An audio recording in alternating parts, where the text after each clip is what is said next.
the film that we are about to present to you today. I would like to take a moment to thank all of you, our partners in the media, for being the pathway leading us to the audience. Thank you so much. Let me also take a moment to thank our sponsor for today, our trailer launch sponsor, Cinepolis India. Thank you so much. And now, ladies and gentlemen, without further ado, I present to you the trailer of Aakhir Palayan Kab Tak. Can we please put our hands together as we put the lights off?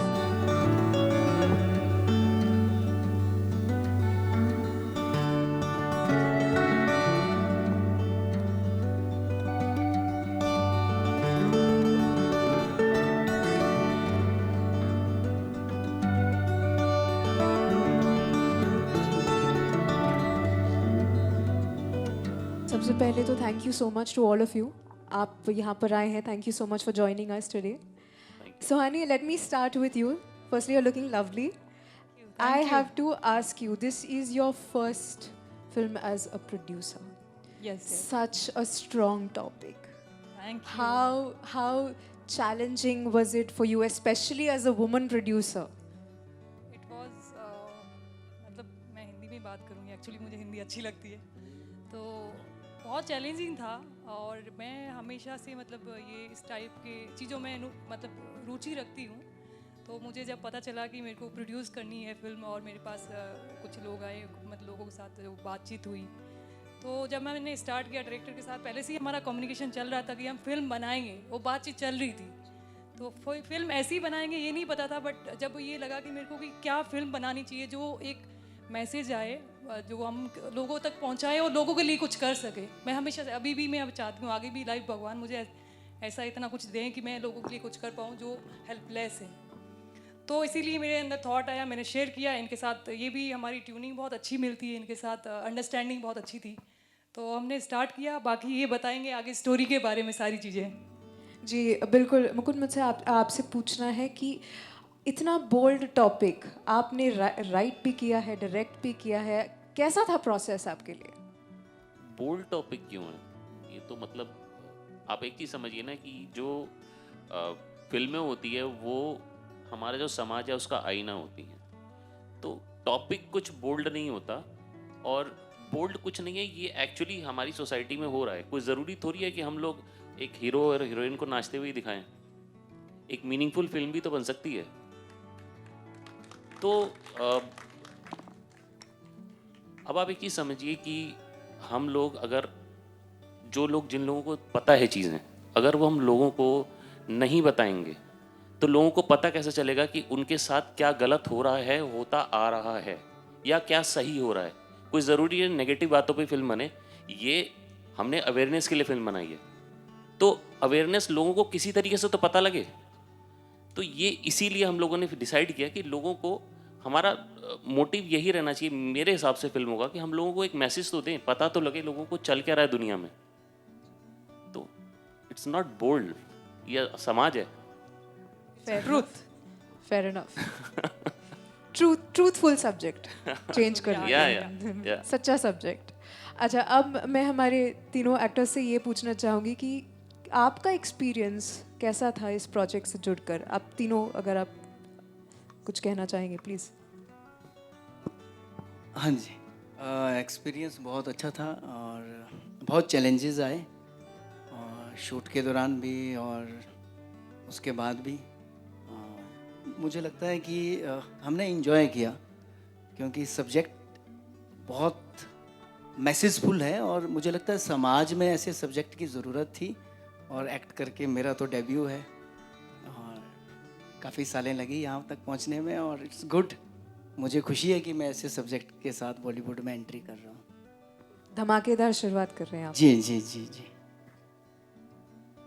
Yes sir, please.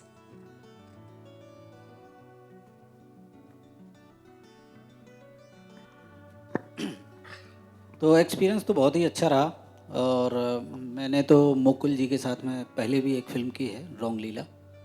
तो उस film के बाद ये दूसरी film है मुकुल की, और मुकुल ने जब मुझे रोल बताया और बताया कि ऐसा ऐसा एक सब्जेक्ट है, इस पर मैं फ़िल्म बना रहा हूँ और ये रोल है आपका, तो नेगेटिव लीड का रोल था, मुझे बहुत अच्छा लगा और करने में भी मज़ा आया। काफ़ी चैलेंजेस थे, जैसा भूषण जी ने बताया कि हम लोग जहाँ शूट कर रहे थे वहाँ पे बहुत सारी लोकेशंस को लेके और बहुत सारे हौच पौच चल रहा था, क्योंकि हमको टाइम से कंप्लीट करना था अपना सब्जेक्ट। तो उस तरीके से काफ़ी चैलेंजेस रहे, लेकिन मैं दाद दूंगा सुहानी जी की, भूषण की, मुकुल जी की, इवन रवि और सारे प्रोडक्शन के लोग, डायरेक्शन के लोग, जिन्होंने जी जान लगा के रात दिन काम किया और इस सब्जेक्ट को आप लोगों के सामने पेश कर रहे हैं।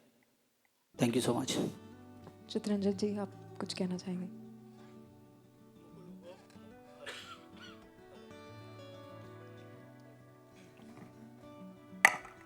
हेलो। हाँ, मुकुल को मैं भी पहले से जानता हूँ और मुझे पता था कि ये कुछ भी करेंगे बहुत अच्छा करेंगे।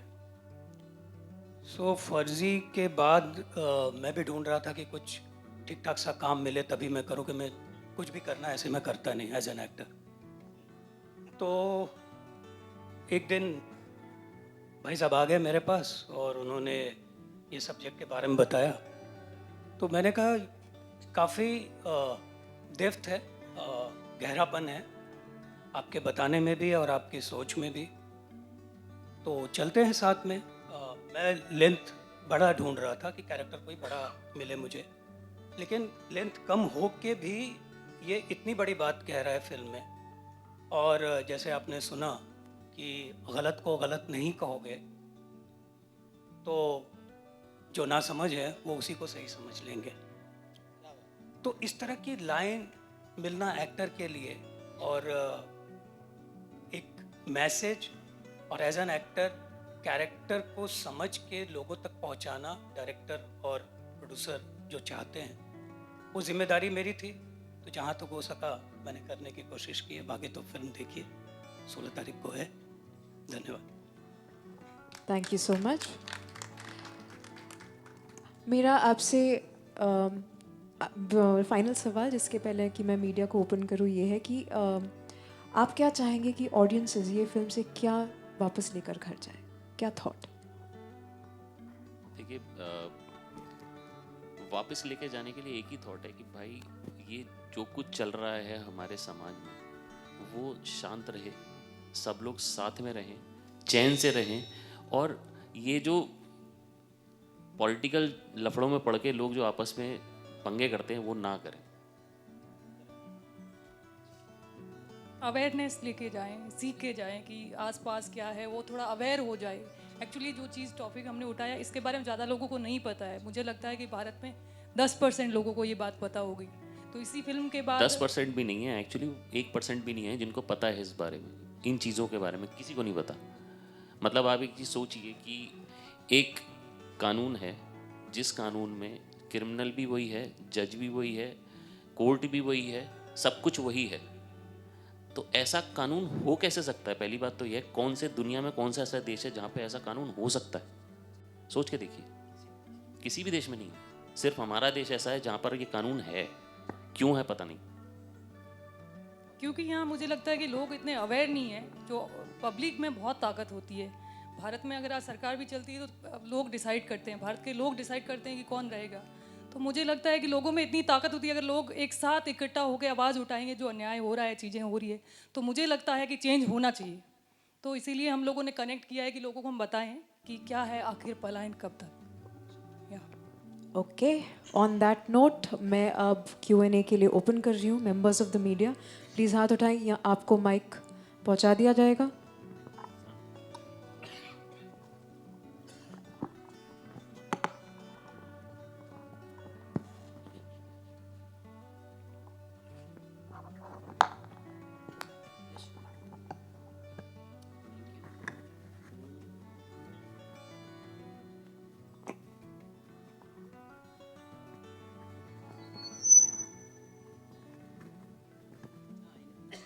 Hi, this is Mayur here from Beyond Bollywood.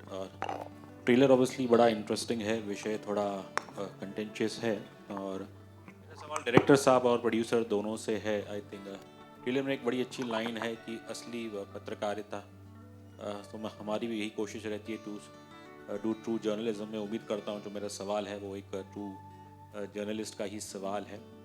और ये विषय ऐसा है कि आई थिंक इसे सामान्य भाषा में कहे तो लैंड ग्रैब कहे, बट इसके साथ किसी कम्युनिटी को जोड़ देना वो कितना रिस्क रहता है? देखिए, कम्युनिटी को जोड़ा नहीं गया। अगर आप कम्युनिटी को जोड़ने की बात कहोगे तो जिस कम्युनिटी के लिए बनाया गया है उसका लैंड क्या ग्रैब नहीं हो रहा? सोच के देखिए आप, अगर वो जो कानून है उसके लोग ये बोल दें कि ये शहर का ये पार्ट हमारा है तो वो उनका हो गया। डजेंट मैटर वो किसी पर्टिकुलर कम्युनिटी का है या नहीं है, वो उनका हो गया। आप कोर्ट में भी नहीं जा सकते। तो किसी कम्युनिटी को जोड़ देना वो आप गलत कह रहे हो। उस कम्युनिटी के लिए बना है तो ऑब्वियसली उस कम्युनिटी के लिए नाम तो आएगा, आप क्या कर सकते हैं। ये लोगों की आवाज़ है, लोगों की बात है। ये कम्युनिटी की कोई ऐसी बात नहीं है। जो गलत है वो सही है, उसकी बात है। ये हम लोग बिलीव करते हैं कि जो गलत है वो गलत है और सही है वो सही है। हमने फिल्म में भी वही दिखाया है। मेरा एक दूसरा और आखिरी सवाल ये है, जो ऑब्वियसली मैंने खुद मेरे लाइफ में all these years living in Mumbai जो देखा है, ये रियलिटी भी है कि बॉम्बे के ऐसे कई इलाके हैं जहाँ पे सोसाइटीज़ में पर्टिकुलर कम्युनिटीज़ या उन्हें अलाउ नहीं करते हैं। तो आई थिंक ये भी शायद बिकॉज ट्रेलर में बड़ा खूबसूरत कहा है कि जो गलत है उसे गलत कहना चाहिए, तो आप इसकी भी निंदा करेंगे? Because Muslims are not allow in many societies in Bombay. Sir देखिए, मैं किसी कम्युनिटी का नाम नहीं लूँगा, बट आप हर शहर में दो पार्ट बने हुए हैं। हिंदुस्तान के हर शहर में दो पार्ट बने हुए हैं। एक पार्ट में कुछ लोग एंटर कर सकते हैं, एक पार्ट में तो कुछ लोग एंटर भी नहीं कर सकते। तो ये जो डिवाइड है ये क्यों है? कौन इंस्टिगेट करता है इस डिवाइड को? तो ये डिवाइड है, एग्जिस्ट करता है। और सर ये कौन से शहर में बेस्ड है? ये कोई शहर हमने बेस नहीं किया है, ये हमने कोई नाम नहीं लिया किसी शहर का।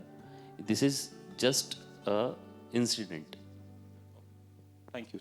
भारत के हर कोने कोने के हर अलग अलग जगह के हमने इंसिडेंट उठाया है इसमें। हर जगह की कहानी है, मतलब पूरे भारत की कहानी है। Hello, hi, I am from Bazooka. Hi. I just wanted to know that क्या ये रियल लाइफ स्टोरी पे बेस्ड है या कुछ ऐसा है? बेस्ड नहीं कह सकते, बट इंस्पायर्ड है ऑब्वियसली। ट्रू इंसिडेंट से इंस्पायर्ड है, बेस्ड नहीं है। और सेंसर बोर्ड ने क्या पास कर दिया है फिल्म को कि जी क्या हाँ, है? जी हाँ। बिना एनी कट्स? नहीं, कट्स मिले हैं ऑब्वियसली। सेंसर बोर्ड का काम है कट लगाना, तो उन्होंने कट तो लगा दिए, जी। तो ठीक है।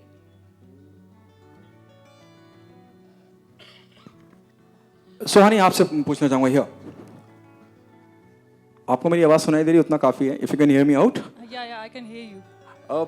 मेरा सवाल आपसे है कि ये बहुत बहुत सेंसिटिव मुद्दा है, और जैसे टीज़र जब फिल्म का आया था तो उसमें ही कहीं बताया गया था, जब मैं 1500 पुराने मंदिर की बात करता हूँ उस पे लेके अभी तक विवाद चल रहा है, और डिस्कशन इज गोइंग ऑन। और द मोस्ट चैलेंजिंग पार्ट जब आप इस तरह की फिल्म को लेके आते हैं, ये मुझे कहीं केरला स्टोरी की भी याद दिलाता है कि केरला स्टोरी के माध्यम से, या मैं कश्मीर फाइल की बात करूँ तो एक मुद्दा उठाया गया था और बहुत इंपॉर्टेंट और सेंसिटिव मुद्दा था। जब आपने इस पे काम करना चालू किया, व्हाट वाज योर थॉट, क्यों ज़रूरी है ये film?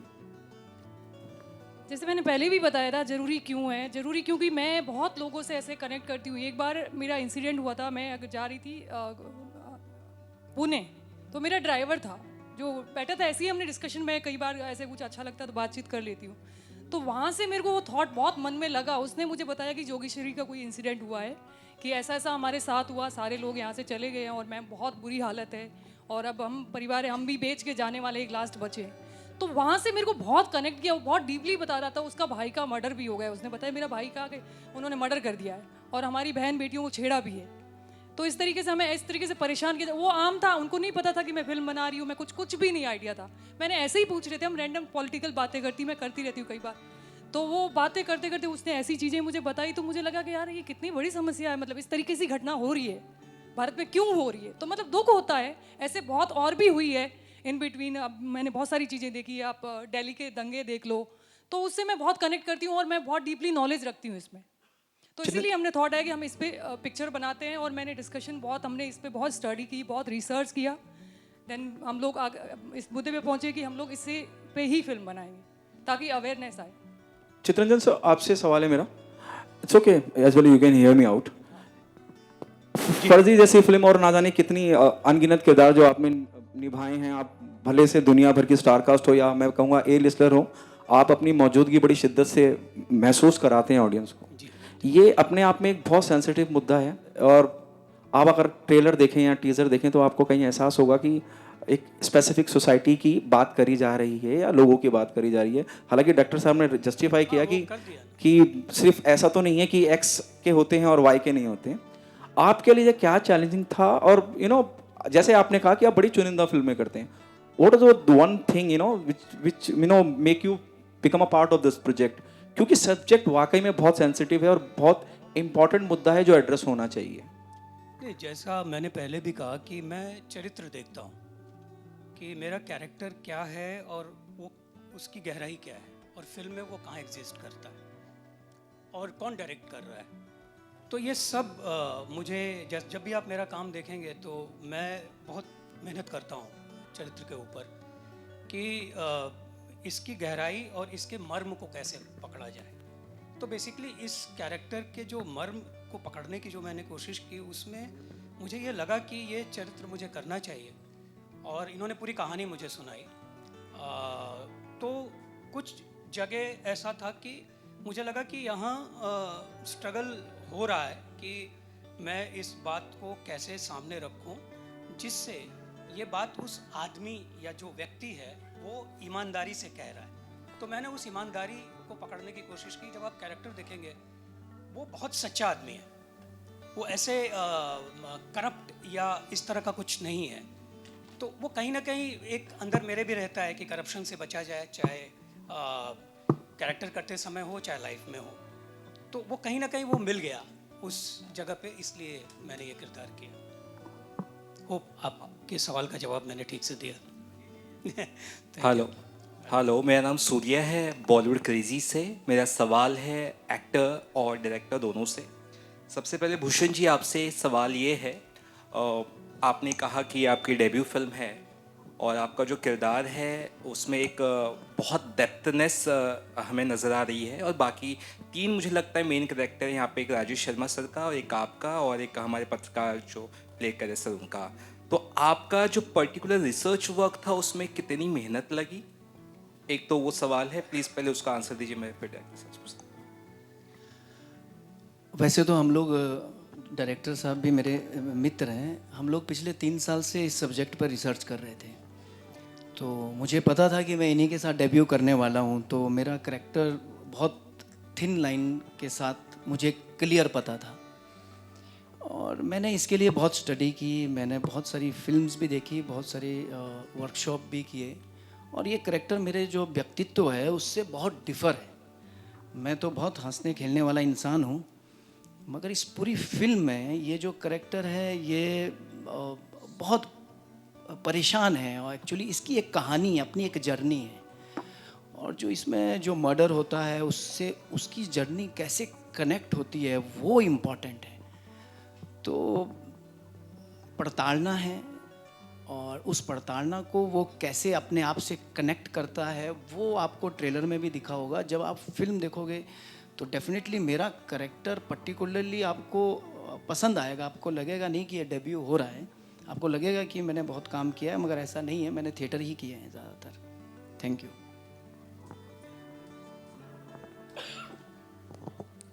Can I have the mic sent, please?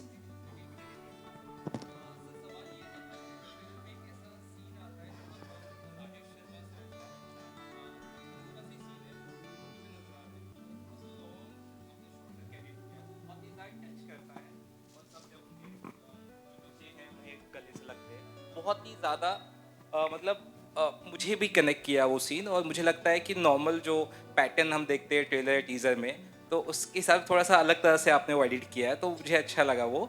और एक और चीज़ जानना चाहूँगा आपसे, इस तरह के सब्जेक्ट को जब आप चुनते हो तो सी बात है, आलोचनाएं बहुत होती है, लोग काफ़ी कुछ इसके बारे में कहते हैं, तो कंट्रोवर्सीज का हिस्सा जो आप ऑलमोस्ट हो ही जाएंगे अब, उसके लिए कितना तैयार है आप, ये मैं जानना चाहूँगा। देखिए, हमने तो फिल्म बनाई है, कंट्रोवर्सी करने वाले कंट्रोवर्सी कर रहे हैं। हमने तो फिल्म बनाई है एक अवेयरनेस के लिए। अब अगर कोई उस पर कंट्रोवर्सी करता है तो उसमें हम क्या कर सकते हैं? हमने कोई कंट्रोवर्सी नहीं की है। हम सेंसर ने फिल्म में टोटल 20 कट्स मारे हैं, एक एक शब्द कटवा दिया उन्होंने, हमने वो शब्द भी काट दिए, हमें कोई प्रॉब्लम नहीं है। उसके बाद भी अगर कंट्रोवर्सी होती है, अगर समाज को एक आईना दिखाने में कंट्रोवर्सी होती है, तो वो कंट्रोवर्सी हमने नहीं की ना, हम कोई प्रोपेगेंडा, हम कंट्रोवर्सी प्रोपेगेट कर रहे हैं। एक तो आता है भाई टीम लगी हुई है पूरी कंट्रोवर्सी प्रोपेगेट करने में, हम लोग कोई कंट्रोवर्सी प्रोपेगेट नहीं कर रहे, हम लोग सिर्फ टीज़र आया है, एक ट्रेलर आएगा, उसके बाद फिल्म आएगी, बस that's it. Rajesh sir shooting में बिजी हैं एक्चुअली, वो इसलिए नहीं आ पाए, उनका कंटिन्यूस शूट चल रहा है। हेलो, हाँ सर, सर वो या सर शारिक फ्रॉम बजूका। सर आपसे एक और सवाल है कि सर मतलब आपको लगता है कहीं ना कहीं ये किसी एक पर्टिकुलर कम्युनिटी को इंस्टिगेट कर रही हैं ये फिल्म? आप जब फिल्म देखेंगे ना, तो उसमें जैसे नॉर्मली आप फिल्म में देखते हैं तो एक पर्टिकुलर कम्युनिटी को आप एक ईविल दिखा देते हैं। आप जब फिल्म देखेंगे तो आपको समझ में आएगा कि वो ईविल कुछ लोग ही होते हैं और वो हर सोसाइटी में होते हैं, तो वो कुछ लोग ही ईविल है। हमारी आप फिल्म देखोगे तो उसमें समझ में आ जाएगा आपको क्लियर कि कुछ लोग ईविल हैं और कुछ लोग अच्छे हैं। लेकिन एक आपको तथ्य बताता हूँ, जर्मनी में जब नाजी रूल स्टार्ट हुआ था तो नाजी जो थे वो टोटल 10 से 15% थे, लेकिन उन्होंने इतना बुरा हाल मचाया पूरे वर्ल्ड में कि कम से कम 50 लाख लोगों को मार दिया, क्योंकि वो लोग पावर में थे। ऐसे लोग अगर पावर में आते हैं तो वो तबाही मचाते हैं, सिर्फ इतना बताया गया फिल्म में। सर आपको लगता है कहीं ना कहीं ये पॉलिटिकल मतलब कि पॉलिटिक्स इस पे भी होगी ये फिल्म के ऊपर भी, आपको लगता है कहीं ना कहीं? अब वो पॉलिटिक्स वाले पॉलिटिक्स देखेंगे, हम तो कुछ नहीं कर सकते ना उसमें। जस्ट वन फाइनल क्वेश्चन एक मुझे भी ध्यान में आया, एंड मैं सिर्फ भारत की बात नहीं करूंगा लेकिन विश्व भर में देखे जहां ऑब्वियसली कॉन्फ्लिक्ट होती है, एथनिक कॉन्फ्लिक्ट्स, और although obviously we celebrate the cultural diversity of our country, but कहीं ना कहीं आई थिंक हम अपने इंडिविजुअल आइडेंटिटीज़ में like we are living isolated lives. क्या यही कारण है दुनिया भर में एथनिक क्लैशेस होते हैं? देखिए, इंसान है ना एक अजीब तरीके का जानवर है, उसको है ना अपना क्लैन चलाना है, हर इंसान को अपना प्रोपेगेंडा अलग चलाना है। तो जब तक इंसान है तब तक वो अपना प्रोपेगेंडा चलाएगा और लड़ाइयाँ होंगी ही होंगी। हम खुश होते हैं कि इस देश ने उसको मारा, हमारी आर्मी वहाँ जीत गई, मरा कौन? आदमी मरा ना। तो आदमी अपना प्रोपेगेंडा चलाता है, हर आदमी, चाहे वो अगर सड़क पे भीख भी मांग रहा है ना तो वो भी सोचेगा यार 2 आदमी तो अपने साथ मिला लूँ। चित्रन जी, इस सवाल पे कुछ आप कहना चाहेंगे? That while living in isolation वो सिर्फ डिवाइड क्रिएट करता है। आपसे पूछ रहे हैं? हाँ, यस सर। नहीं देखिए, जब इन्होंने स्क्रिप्ट सुनाई ना मुझे, तो मैंने इनसे कहा भी, जब बातचीत चल रही थी, वर्कशॉप की हमने 2 दिन, तो जब बातचीत चल रही थी तो मैंने कहा कि ये फिल्म पीस की बात करती है और मैं उस सब्जेक्ट से जुड़ता हूँ जो पीस की बात करे, शांति की बात करे, तो इसलिए तो मैंने हाँ कहा इनको, क्योंकि इनका जो आइडिया था वो ये था, जो मैंने, बाकी लोग अलग अलग ओपिनियन दे रहे थे, मैंने कहा मुझे ये लग रहा है कि ये फिल्म पीस की बात करती है, शांति की बात करती है, तो ये मेरी ओपिनियन थी। थैंक यू जी, thank you. Lastly, Sohani ji, my name is Prabhal from Filmi Gyan. I just want to ask, in today's time, what about the independent producers and directors who want to make a project on their dependency? I mean, independent producer, हाँ मैं समझ गई। वो बनाना चाहे तो कैसे, क्या challenges आती है आपको? देखो, जब आपका पहले से सारी चीज़ें, पहले तो सबसे ऑनेस्टी होती है सबसे ज़्यादा। आप कोई भी काम के प्रति ऑनेस्टी से करते हो ना, तो मुझे लगता है कि चैलेंजेस बहुत आएगी, लेकिन आप पहुंच ही जाओगे। मेरे साथ भी ऐसा ही हुआ, जब मैंने शुरुआत की तो बहुत सारी चीज़ें आई, बट ये ऑनेस्टी थी अंदर से। बस वही होता है कि ऑनेस्टी से, विश्वास से निकल जाओ, कुछ तो होगा ही होगा। हो सकता गलत हो, सही हो, कोई एक्सपीरियंस होगा, लेकिन होगा ज़रूर। तो बाहर निकलना ज़रूरी है और चैलेंज एक्सेप्ट करना चाहिए। मुझे लगता है चैलेंज लेना चाहिए। और मैं हमेशा से, बचपन से मेरा ड्रीम था कि मैं कुछ बड़ा करूं, बड़ा करूं। भगवान ने पता नहीं ऐसा डिसाइड किया कि मैं बॉम्बे आ गई और फाइनली आपके सामने हूं, और भी बहुत सारी फिल्मों का प्लान कर रही हूं। भगवान ने चाहा ये बहुत अच्छी सक्सेसफुल फिल्म हो, क्योंकि ये एक हमने बहुत ही इमोशनल फिल्म बनाई है जो लोगों को कनेक्ट करेगी, जो लोगों के साथ बीती है वो लोग इससे कनेक्ट करेंगे। जब पूरी फिल्म देखेंगे तो उनको बहुत अच्छा लगेगा, उनको जस्टिस लगेगा। मुझे लगा कि वो देख के समझेंगे और लोग मुझे हो सकता है उनके साथ आएँ, उनका साथ दें, और जो अन्याय हो रहा है, जो चीज़ गलत है उसको गलत सब बोलें। तो हम लोगों ने ये इस पर्पज़ से फिल्म बनाई है। तो चैलेंजेस आते हैं, बट चैलेंजेस मुझे लगता है कि अगर आप बाहर निकलते हो तो चीज़ें हो जाती है और कर लेते हो आप। Thank you. हाँ, जस्ट आई थिंक अभी शायद ये भी पता चला कि आप ऑब्वियसली आपने भी जिक्र किया डायरेक्टर साहब ने कि ऑब्वियसली CBFC के द्वारा कट्स कुछ शायद 20 कट फिल्म में हुए हैं। I'd like to ask the director as well as the producer, तो क्या इन कट्स का कहानी पे कितना प्रभाव पड़ा? कट्स का कहानी पे कोई प्रभाव नहीं है। उन लोगों को छोटे छोटे शब्दों से भी दिक्कत होती है। उनके कुछ गाइडलाइंस हैं, उनको वो फॉलो करना पड़ता है। तो अब उनकी गाइडलाइंस हमने तो पढ़ी नहीं है, हमने कुछ शब्द डाल दिए, वो शब्द उनको पसंद नहीं है तो हमने वो घुमा के डाल दिए। कुछ उनको, जैसे हमने कुछ गवर्नमेंट के बारे में बोल दिया तो वो उनको उनके गाइडलाइंस में आप नहीं बोल सकते, तो उन्होंने काट दिया। तो 20 कट ऐसा नहीं कि फिल्म पूरी आधे घंटे की कट गई, मुश्किल से 2-3 मिनट का कुछ कट लगा हुआ, दैट्स इट। तो मतलब क्रिएटिवली उस कहानी की सोल इंटैक्ट रही है। या डेफिनेटली। और ऐसा नहीं कि सेंसर बोर्ड कोई हैवान है, राक्षस है, वो ऐसा है नहीं। वो भी इंसान ही है, इंसानों की तरह बात करते हैं, लेकिन अब उनका गाइडलाइंस है, उनको फॉलो करना पड़ेगा। और हमारा काम है आप उनकी गाइडलाइंस को फॉलो करते हो, अपना घुमा के अपना प्रोडक्ट निकालना, तो हमने वो निकाल दिया। So well said. या producer, would you like to add something? हाँ, सेंसर संस्था है, और संस्था हमारे जैसे लॉ होता है, कानून होता है, तो कानून के हिसाब से ही वो काम करता है। तो उसकी गाइडलाइन होती है, हो सकता है उसको जो लगता है सही, हम कई बार ऐसा सोचते हैं कि नहीं हमने जो किया वो सही है, बट उन्होंने जो किया हमने उनकी आज्ञा का पालन किया, क्योंकि हमारे लिए बहुत ज़रूरी है कि जो भी लॉ होता है हम फॉलो करते हैं। आपको पता, हम सब फॉलो करते हैं, तो उसी हिसाब से वो। Like as an independent producer कई बार ऐसे सुनने में मिलता है कि शायद कुछ जो बड़ी फिल्में रहती है, बड़ी प्रोड्यूसर्स की, उनके लिए शायद कहीं ना कुछ एक आध फिल्मों के लिए थोड़ी लीनियंसी हो जाती है, देखने को मिलती है, बट जब बात आती है इंडिपेंडेंट फिल्म मेकर्स, प्रोड्यूसर्स की, तो उन्हें बड़े चक्कर खाने पड़ते हैं। क्या ये सत्य है?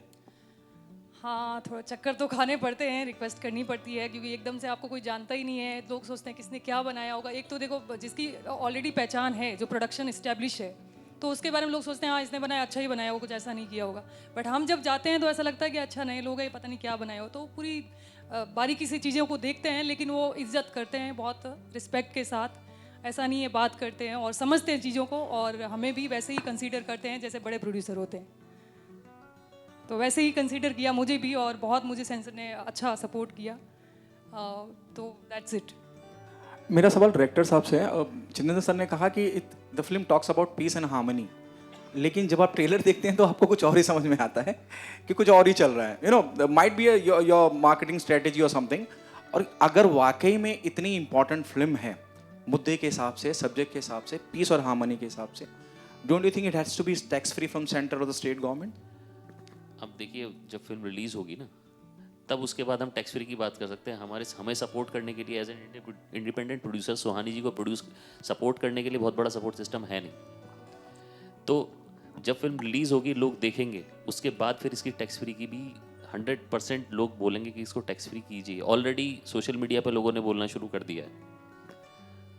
Then sir, you're saying something. You want to add something? Please. मैं ये ऐड कर रहा हूँ कि आप लोग भी फिल्म देखिए, आप लोग भी ट्रेलर तो देख ही रहे हैं, फिल्म भी देखिए। फिल्म देखेंगे, आपको जो भी छूता है उस फिल्म से, आप लोग अच्छा अच्छा लिखेंगे। आप लोग रिपोर्टर हैं, आप आवाज़ हैं, एक अच्छे सिनेमा की आप आवाज़ हैं। आप आवाज़ बनिए तो टैक्स फ्री क्या, फिर तो कुछ भी हो सकता है। Please change your mic, there is humming sound coming in. Hello hello. या प्लीज कंटिन्यू।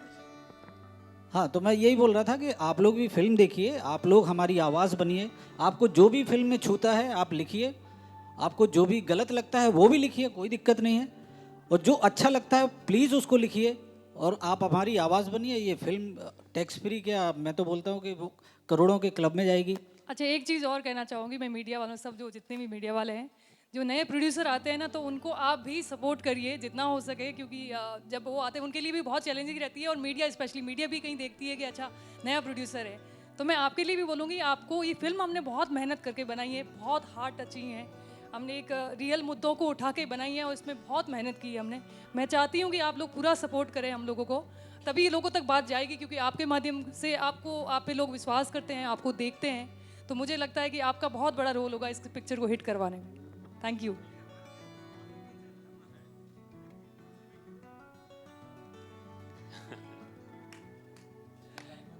देखिए, बात यहाँ पे धर्म की नहीं हो रही, यहाँ पे बात हो रही है पॉलिटिकल जो सिनेरियो हमारे देश का है, उसकी वजह से ये सब कुछ चीज़ें होती हैं। बाकी आप देखिए ना हो क्या रहा है, आसपास जो हो रहा है वो आपको नज़र आ जाएगा।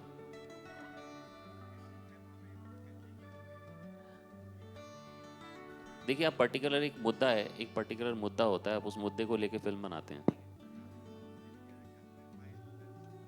ये देखिए, कश्मीर फाइल्स और केरला स्टोरी के आसपास आप जब फिल्म देखेंगे आपको समझ में आएगा कि ये प्रॉपर एक सिनेमैटिक फिल्म है, ये सिनेमा है, ये कोई प्रोपेगेंडा प्रोपेगेट करने के लिए नहीं फिल्म बनाई है, प्रॉपर सिनेमा है। एंड जो इसका एंड है वो इसको पूरा समराइज करता है और उसमें एक बहुत ही अच्छा मैसेज गया है फिल्म में। तो अब आप ये बोलें कि दो कम्युनिटीज़ को लेके बनाया गया, तो ऐसा नहीं है। कानून जो कानून है वो एक पर्टिकुलर कम्युनिटी के लेके ही बनाया गया है, इसी वजह से आया है, नहीं तो शायद कुछ और भी हो सकती थी फिल्म। मैं ये कह रही थी जो सच है वो अभी दो कम्युनिटीज़, आप हिंदू मुस्लिम की अगर बात कर रहे हैं तो हम लोग उसके बारे में बात नहीं करना चाहते हैं, क्योंकि हम फिल्म मेकर हैं। बट हम लोगों ने, क्योंकि ये चीज़ है जो हो रही है, वो दिखाने की कोशिश की है। हमारा कोई इंटेंशन वैसा नहीं है कि हम लोग हिंदू मुस्लिम, ऐसा कुछ भी नहीं है। हमें जो सच है वो लोगों तक पहुँचाना बहुत ज़रूरी है, हमारा मोटिव वही है। तो हम उस पर्पज़ को लेकर काम कर रहे हैं और हमने ये फिल्म बनाई।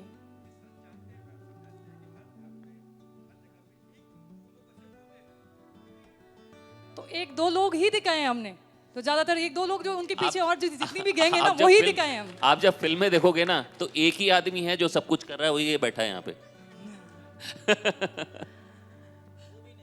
एक ही है, वो यही कर रहा है, जो कुछ कर रहा है यही है, पकड़ लो इसको भी, यहीं पे इस आदमी को।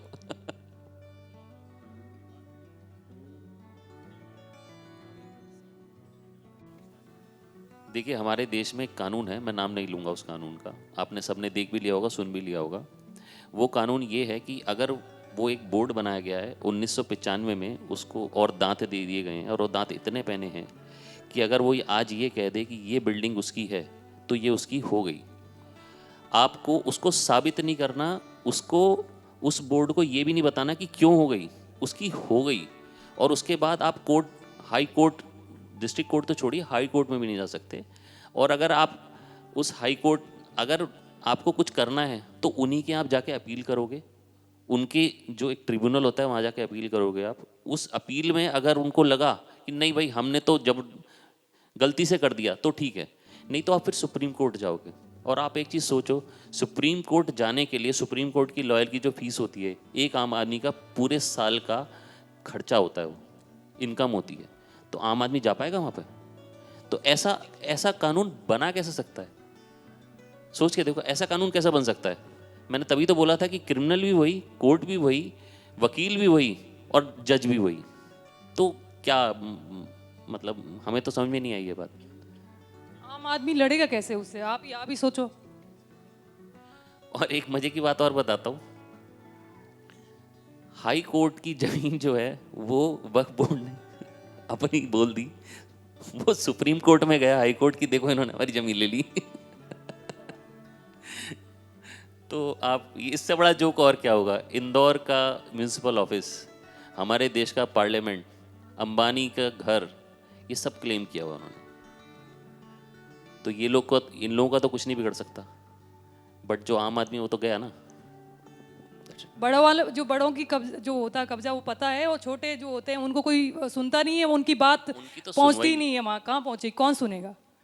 तो उनकी तो, बड़ों की तो बात आ ही जाती, सामने कोई लॉयर भी आ जाता है। तो बड़े लोग, छोटे लोगों के लिए कोई नहीं, वो बेचारे वहीं सफ़र करते हैं, वो किस तरीके से ट्रैवल करते हैं वही हमने इस पिक्चर में दिखाया है। उनका दर्द जो कैसे वो हैंडल करते हैं उस टाइम में, सिचुएशन जो उनके ऊपर ऐसी आ जाती है। तो वो फिल्म हमने, आप जो फिल्म देखोगे तो आपको पता चलेगा उसके बारे में। जिन लोगों के पास ताकत होती है ना, वो किसी भी हद तक चले जाते हैं, और वो हद यहाँ पर दिखाई गई है इस फिल्म में। और वो हद किस तरीके से वो हद दी गई है, उनके पास है नहीं, उनको दे भी दी गई है, तो वो इस फिल्म में दिखाया गया है एक्चुअली। ओके, एक फाइनल सवाल मैं लूँगी, अगर कोई है तो। फाइनल सवाल प्लीज़।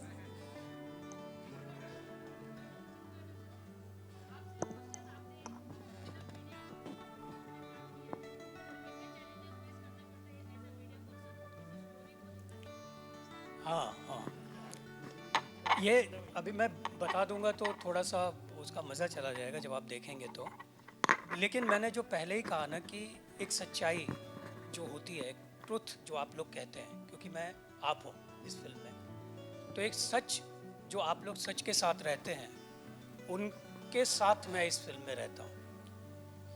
और मैंने जैसे बताया कि मेरा काम है डायरेक्टर और प्रोड्यूसर जो बात कहना चाह रहे हैं उसका एक माध्यम हूँ मैं, मेरे ज़रिए वो बात कही जा रही है, लेकिन क्रिएशन इनका है। तो ये कैरेक्टर से क्या चाह रहे हैं, जैसे मैं एक एग्जांपल दे रहा हूँ कि मैंने एक कैरेक्टर तैयार किया और मैं थोड़ा अंडर प्ले कर रहा था, इन्होंने कहा नहीं नहीं ये सीन थोड़ा सा ऐसे चाहिए। तो मुझे भी लगा ये मेरे लिए चैलेंज है कि हाँ ये कैरेक्टर इनके माइंड में ऐसा है, तो मैं इसको इस सच्चाई के साथ ही करूँ ताकि वो कहीं से भी, मैंने जैसे पहले भी कहा कि करप्ट ना लगे। और वो ऐसे ही है, आप चरित्र को देखिए, बहुत मुश्किल काम है आप लोग का चरित्र करना, बहुत मुश्किल काम है, बहुत मुश्किल काम है। Thank you, thank you, thank you, thank you so much. इसी के साथ हम Q&A समाप्त करते हैं। मैं रिक्वेस्ट करूंगी स्वानी, इफ़ यू आप कुछ कहना चाहेंगे मीडिया को।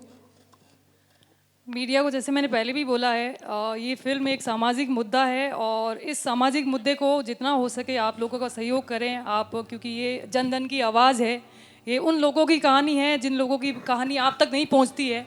तो हमने इस फिल्म के जरिए आप तक पहुंचाने की कोशिश की है, तो उन लोगों की आवाज़ आप बने और इस फिल्म को इस तरीके से आप जहाँ भी आप राइट करते हैं, लिखते हैं, लोगों के पास पहुंचाते हैं, जो आपका वे है आप पहुंचाइए और लोगों की आवाज़ बनिए। मैं चाहती हूँ, क्योंकि बहुत लोग, मैं कुछ लोगों से ऐसे मिली हूँ जब हम फिल्म कर रहे थे, उस दरमियान भी मेरे लोगों से मुलाकात हुई जो पीड़ित हैं, जिनको जिस तरीके से मतलब प्रताड़ना हो रही है, जो चीज़ें हो रही है उस इलाके से, कैसे वो अपने पुरानी जगहों से, जो मतलब होता है ख़ानदानी, आपका दादा वहाँ रहे, तो एक इमोशन होता है हमारा, है ना, जहाँ रहते हैं घर से। अगर मैं राजस्थान से हूँ, मैं यहाँ रह रही हूँ, लेकिन मेरा दिल वहाँ रहता है।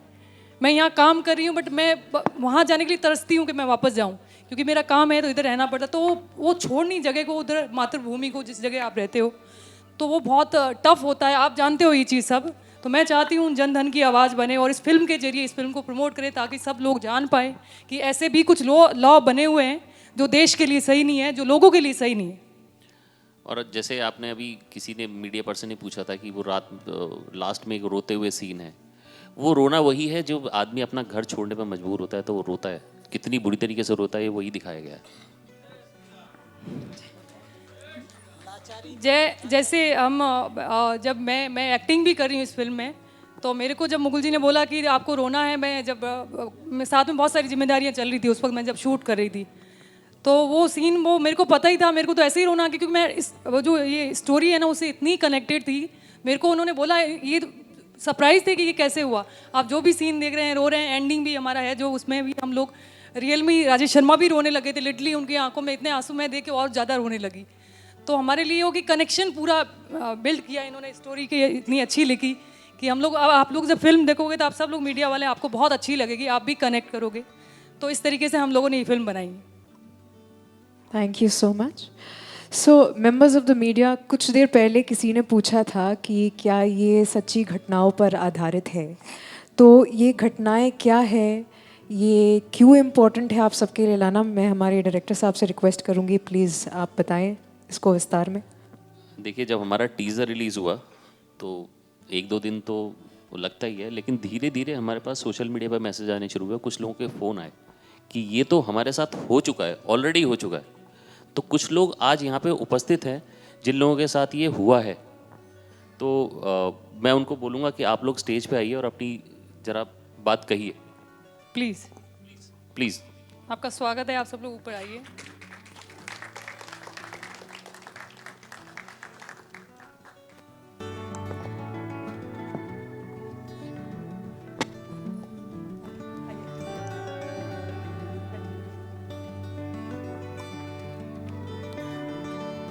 ये लोग सोलापुर से आए हैं, महाराष्ट्र। महाराष्ट्र, सोलापुर से।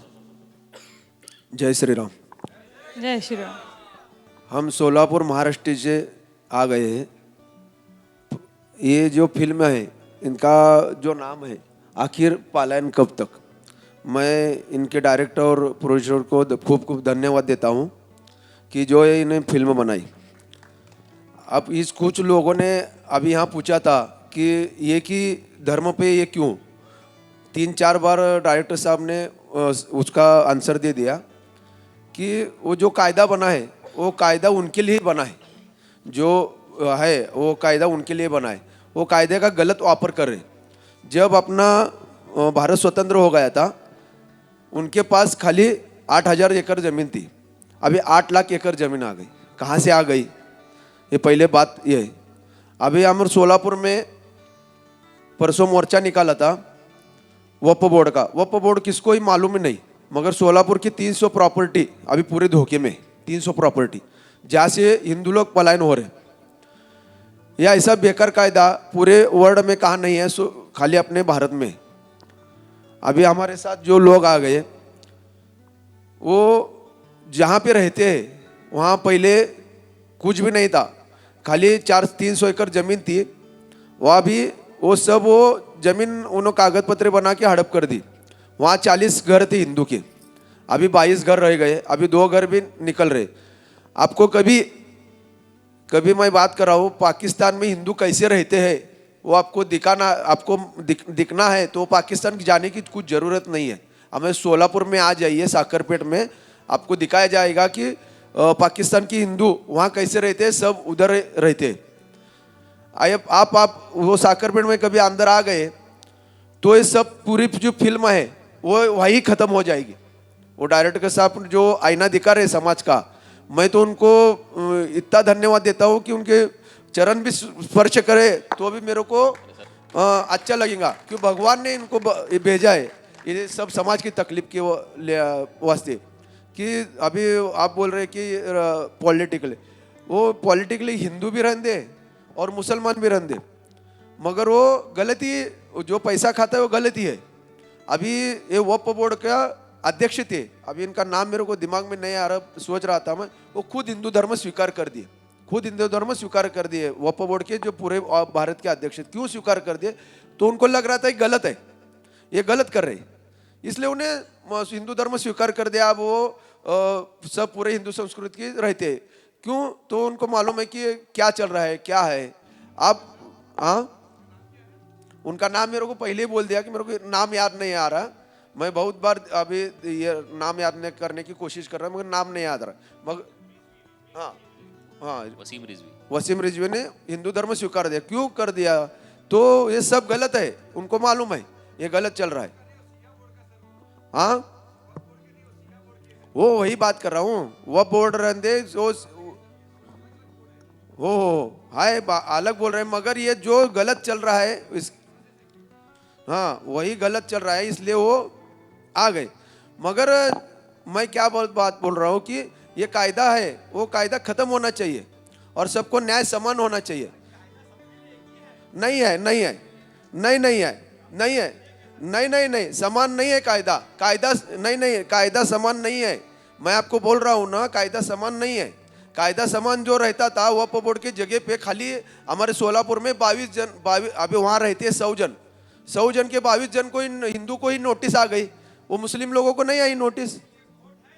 नहीं, कोर्ट जज भी उनका है, वकील भी उनके है, सब ही उनका है, तो कहाँ जाना है। अभी ये जो लोग हैं ये कमाते कितने हैं। अभी इनको समझो संभाजी नगर जाना है, वो बोर्ड पास 2,500 रुपये खर्चा है जाने आने का, एक बार जाने आने का 2,500 रुपये खर्चा है। कहाँ से देंगे ये लोग, इनके पास तो पैसा भी नहीं है, फिर कैसा ये चलेगा। ये कानून ख़त्म ही होना चाहिए ना। जब कानून ख़त्म हो गया, अभी यहाँ बैठे हैं, वो संसद भवन पे भी उन्होंने दावा ठोक दिया था, तब दिल्ली से कानून ख़त्म हो गया, फिर दिल्ली में सरकार नहीं देती है कानून। ये कहाँ भी आप जहाँ वोट करेंगे वो उनकी जगह कैसी हो जाती है ना, ये बात है। ये एक लैंड जिहाद का प्रकार है। अपने को जो अभी है उनका एक ये है कि हमने 1947 को झगड़ते हुए पाकिस्तान लिया है, अभी हंसते हंसते 2047 को हिंदुस्तान लेंगे। ये इनका पूरा ये है उनका सर। हो है ना। मोदी जी है, मोदी जी अकेले कुछ नहीं कर सकते, जब अपन आवाज उठाएंगे तभी तब मोदी जी कर पाएंगे ना, इसलिए हम आवाज उठा रहे। क्या अपन यहाँ बैठ के नहीं हो सकता कि बस ठीक है चलो हम ये जगह पे से ले गए आखिर दूसरे जगह पे जा गए, वैसा नहीं है। जो अपन यहाँ समाज में से आवाज उठाएंगे, मैं तो बोलता हूँ कि मोदी जी ने 370 खत्म करने से पहले वक्फ बोर्ड खत्म करना होना चाहिए, मगर 370 का आवाज उठ गया था इसलिए उनको 370 खत्म करना पड़ा, मगर वक्फ बोर्ड का आवाज नहीं उठाए। हमको खुद भाग्यवान समझते कि सोलापुर में से हमने आवाज उठाया, सोलापुर में से पहली बार हमने आवाज उठाया और कम से कम 20,000 लोगों का परसों मोर्चा निकाला था हमने कि वहाँ नीलेश जी राणे ऐसे अपने राजा सिंह ठाकुर भी आए थे, वो बहुत बड़ा मोर्चा सोलापुर में से पहली बार निकाला गया। अभी उनको दास्ती बैठ गई है, इसलिए वो कल हमारे सोलापुर में उप मुख्यमंत्री अजित पवार आए थे, उनके साथ वो बातचीत कर दे। उन्हें तो और मांगी कि वक्फ बोर्ड का कायदा और घट्ट हो जाए और यहाँ सोलापुर में बड़ा ऑफिस निकाला जाए। क्यों भाई, क्यों निकालना है आपको? क्या तकलीफ है आपकी? वक्फ बोर्ड क्या है, कायदा क्या है, आपको क्यों न होना है? इसलिए मैं बोल रहा हूँ खाली हिंदू पलायन के वास्ते ये सब हो रहा है और पूरा देश मुस्लिम की तरफ कैसा करना है और इस्लाम कैसा 2047 को बनाना, ये इनका ध्येय है। मैं हिंदू महासभा शहर अध्यक्ष सुधीर भैरवाड़े। जय श्री राम। सर आप अपनी कहानी बताना चाहेंगे, आपके साथ क्या हुआ? हेलो, मैं शोलापुर में रहने वाला हूँ, साकरपेट से। 1880 से लेकर हमारा पिताजी के दादा वो जगह पर थे, उसका टीपी नंबर था 9980, वही नंबर है आज तक। लेकिन जब वो ज़मीन था, वो ज़मीन पर कौन सा ट्रस्ट का नाम नहीं था, नहीं लगा हुआ था। तो बाद में ऐसे ही थोड़े थोड़े लोग आ गए वो ज़मीन पर, जब तो हम पैदा नहीं हो गए थे जब की बात है। तो ऐसा ही हमारा दादी पिताजी बोलते थे ऐसा ही है, ऐसा ही जगह लिए रखे। फिर बाद में जो 1967 में महानगर पालिका, उसके पहले नगर पालिका था। तो जब नगर पालिका टाइम पर डिमार्केशन किया हुआ है, डिमार्केशन 40 बाय 40, 20 बाय 40 ऐसा स्क्वायर फुट डालकर उनका जो नंबर दिया है, 1 नंबर 2 नंबर ऐसा। फिर देने के बाद उस दिन से फिर वो महानगर पालिका होने के बाद 1967 में जब वो मिल्कत क्रमांक बोलते हैं ना, वो प्रॉपर्टी टैक्स में वो नंबर दिया हुआ है। तो वो नंबर देने के बाद सबको दिया है, हमारे लोगों को भी दिया है, हमारे हिंदू समाज, मुस्लिम समाज, ऐसा कोई ऐसा झगड़ा नहीं आज तक हमारा उनका कोई भी झगड़ा नहीं। लेकिन जब वो 5 साल के बाद वो प्रॉपर्टी ट्रस्ट के ऊपर जो आते पंचायत समिति, वो जो आपस में नहीं किया, हमको लड़ाई करके देते। अभी पहले से वही चल रहा है, आज भी वही चल रहा है। 1942 में वही हो गया, 52 में भी उसका निकाल हो गया, और उसके बाद 1982 में उसका भी निकाल हमारे तरफ हो गया, पूरा वंश परंपरा का निकाल हो गया। उसके बाद और मेरे ऊपर और केस दर्ज किए थे उन्होंने, वो 2003 में वो हम आपस में बिठा दिए। पूरे मेरा कोर्ट का मेरे पास नकल लाया हूँ मैं, वो भी होगा। और वापस अभी वक्फ बोर्ड में डाल दिया अभी, कि मतलब ऐसा नहीं है वक्फ बोर्ड में डालने का बहुत बड़ी चीज़ नहीं, लेकिन जाने आने का वो कल का अजित पवार जो आए थे ना, उनके स्टेटमेंट में दिए, वो हमको जाने का आने को तकलीफ होता है, हम गरीब लोग हैं, अल्पसंख्यक है, खर्चा होता है। फिर क्यों भाई दाखिल क्यों करना? तुम्हारा तुम सोच ले रहे ना, हमको भी सोचने दो ना, हमारा भी सोचना। फिर ये सोच में नहीं आया। फिर उस दिन से ये चल रहा है। फिर हम जिलाधिकारी को उनको भी हम लेटर दिए थे, बाबा हमको ये बहुत तकलीफ हो रहा है, पानी का तकलीफ हो रहा है, बाथरूम नहीं है वहाँ, और शौचालय का भी व्यवस्था है, लेकिन वो मना ही करते हो। अभी 3 हफ्ते हो गए, अभी मना ही कर दिए। वो किधर जाने का बोलो? हमारे पास वो गली में बाजू में रहती है वो शेजारी हमारे हिंदू समाज की वो औरत, जरा अपंग हो गई वो औरत, तो वो 2 जने पकड़ के बाथरूम में लेके जाते थे। वो औरत आज बाहर आंगन के सामने वो स्नान करती है, वो उसको भी मना की है। तो अभी वो CCTV कैमरा लगाए सो है, अभी 8 दिन 10 दिन हो गए अभी।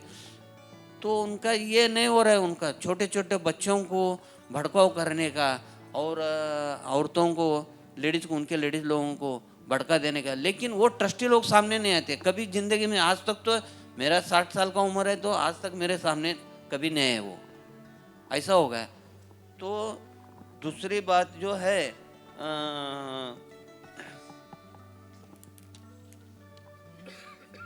मेरा नल कनेक्शन को जो अर्ज दिया था, मेरे पास नल नहीं है सार्वजनिक का, तो मैं अर्जी दिया था, अर्जी देने वो मना ही कर दिया, लेटर दिए कॉरपोरेशन को, इनको कनेक्शन नहीं देने का। तो 2003 में जो हमारा कोर्ट में जो करार हो गया, वो पंच कमेटी का हमारा, हम 2 भाई, हमारा भांजा था, वो हम सब जने मिलकर इसके ऊपर साइन कर दिए पेपर के ऊपर कोर्ट में। इसमें मेरे पास है पूरा नल कनेक्शन देने का, इनको मोबाइल, वंश परंपरा रहने को मोबाइल, संडास बाथरूम जो भी है उनको वापर करने के लिए वो भी मोबाइल है, सब लोग एक में सब पूरा इसमें कोर्ट के सामने हो गया है।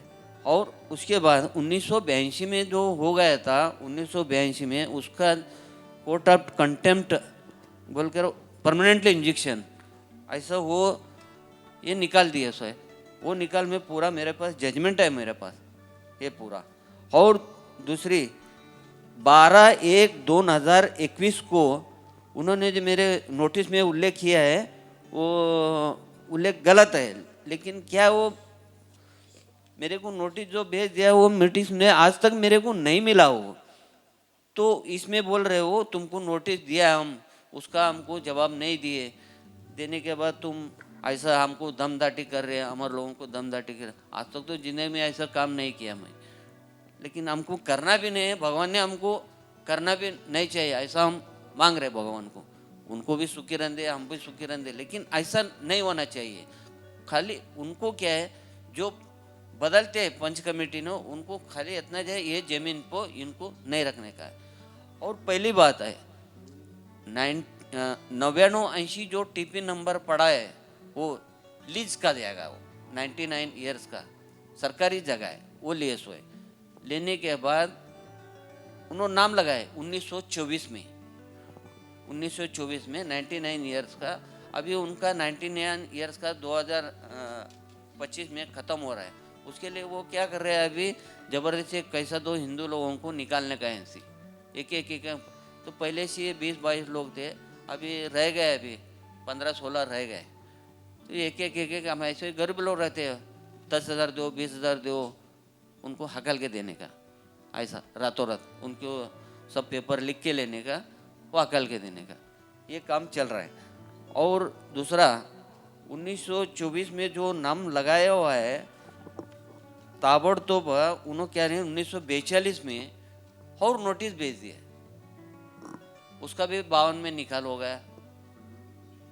फिर उसके बाद बरो तो सब एक ऐसे ही कारनामा कर रहे हो।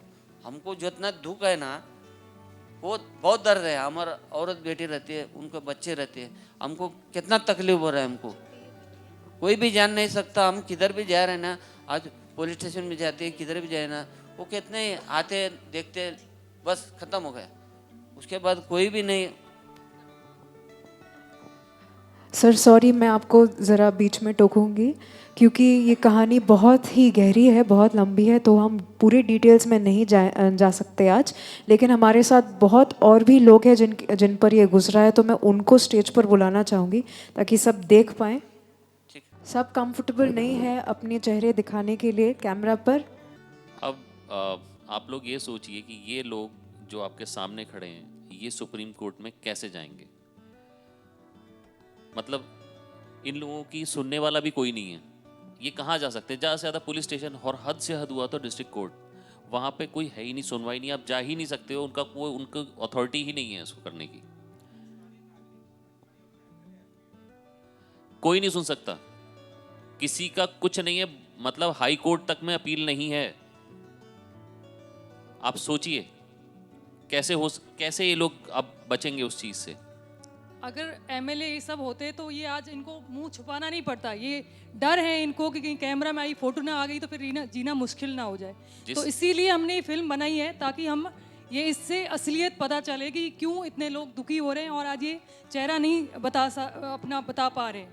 तो इसी फिल्म के जरिए आपको पता चलेगा ये फिल्म बेस्ड ऑन इन लोगों पे ही आधारित फिल्म है, इनकी हकीकत आप तक पहुंचाएगी। मतलब इनकी हकीकत जितनी आपको दिख रही है उससे कहीं ज़्यादा दर्दनाक है। आप सोच के देखिए, बिना टॉयलेट के लेडीज़ कैसे बाथरूम में जा सकती हैं, आप सोच के देखिए एक बार ज़रा। और इनको इजाज़त नहीं है अपनी प्रॉपर्टी में बाथरूम बनाने की।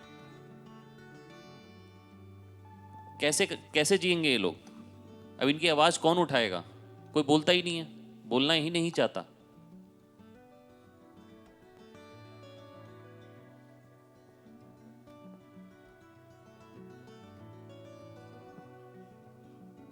बिल्कुल है, आवाज़ उठाने वाला, हर चीज़ के खिलाफ आवाज़ उठती है तभी कुछ होता है। आवाज़ उठाने वाला कोई चाहिए होता है।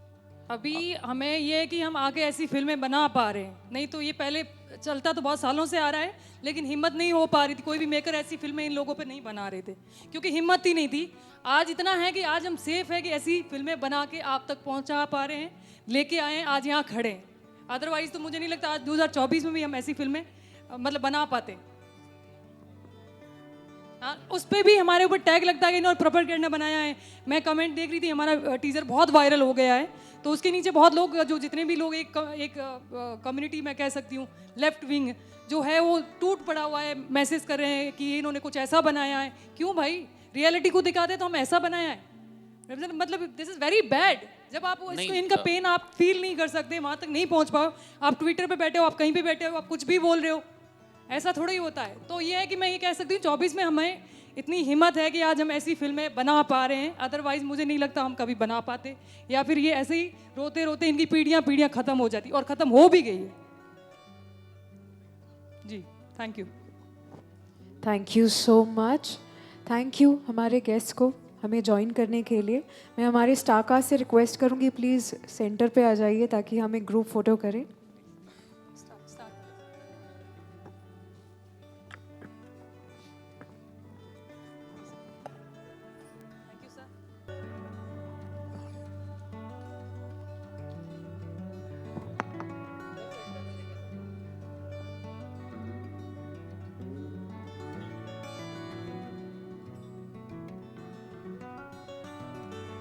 Ladies and gentlemen, our incredible star cast of Aakhir Palayan Kab Tak.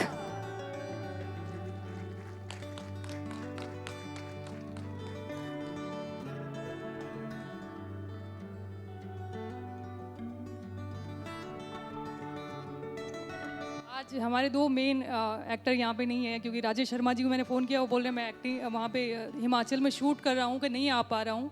और एक ब्रिजेश कार्नेवाल करके हैं, उन्होंने बहुत बेहतरीन काम किया है, वो भी यहाँ पे नहीं है, हम लोग मिस कर रहे हैं उनको। और एक गौरव शर्मा जो वो बहुत, रोहित जो आपको दिख रहे हैं, रोहित, वो गौरव शर्मा ने बहुत शोज़ करा है, अभी शो कंटिन्यू 2 शो कर रहा है, तो आज वो बहुत जहाँ भी है बहुत मिस कर रहा है। मेरे को बोला था मैं बहुत मिस कर रहा हूँ, बट वो आ नहीं पाया, उसका शूट है।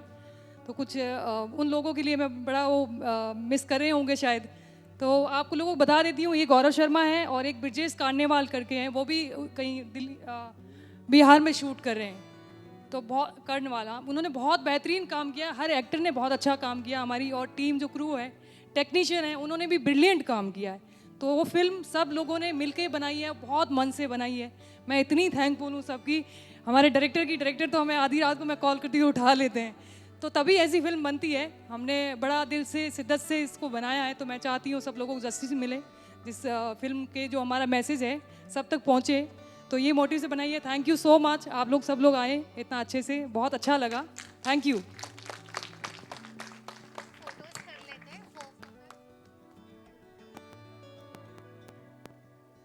जितने भी लोग आए हुए हैं यहाँ पे, सब लोग बोलते हैं कि फिल्म जब बनाते हैं, तो मैंने बहुत ये सुना है कि हीरो होना बहुत ज़रूरी है। नए प्रोड्यूसर आता है तो वो फेस करता है, जब फाइनेंस पार्ट हो कोई भी हो तो बोलते नया हीरो लेकर आओ, हीरो होना चाहिए फिल्म में। मुझे लगता है कि हमारी स्टोरी हीरो होनी चाहिए। हीरो सही अच्छी बात है अपनी जगह, मैं सबकी रिस्पेक्ट करती हूँ, लेकिन हमारी जो हमने कॉन्सेप्ट जो बनाया ना, वो अपने आप में हीरो है। तो मैं इस पर नहीं जाती हूँ, अच्छे एक्टर हैं उनको मौका मिलना चाहिए। बहुत ब्रिलियंट एक्टर है हमारी फिल्म में, जो भी एक्टिंग की है, जितने भी एक्टर हैं मैं उन सबकी रिस्पेक्ट करती हूँ, बहुत ही ब्रिलियंट काम किया है।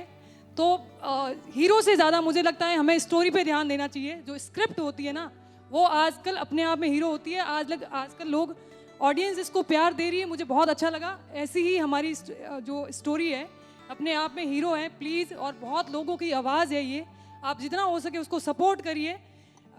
ये मत जाइए कि इसमें हीरो नहीं है, क्योंकि मैंने बहुत फेस किया है ये चीज़ कि इसमें हीरो नहीं है, हीरो नहीं आ रहा है। हम लोग सब जो पीछे खड़े हैं सब हीरो हैं, सारे टेक्नीशियन होते हैं जो शिद्दत से काम करते हैं वो भी हीरो होते हैं। तो सब लोगों की इज्जत होनी चाहिए, मुझे ऐसा लगता है। Thank you.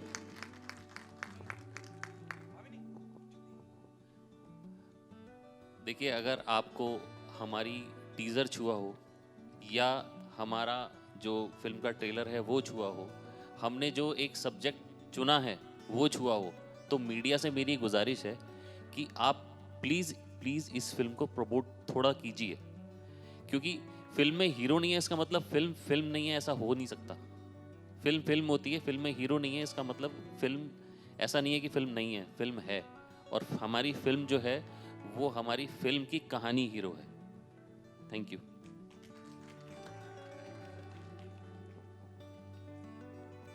Alright ladies and gentleman, इसी के साथ आज का हमारा ट्रेलर लॉन्च इवेंट खत्म होता है। 16 फेब 2024 को आखिर पलायन कब तक थिएटर्स में लगने वाला है। प्लीज़ आप देखने ज़रूर जाइए, परिवार के संग जाइए। एंड अब रिफ्रेशमेंट्स बाहर लग चुके हैं, so please join us for that.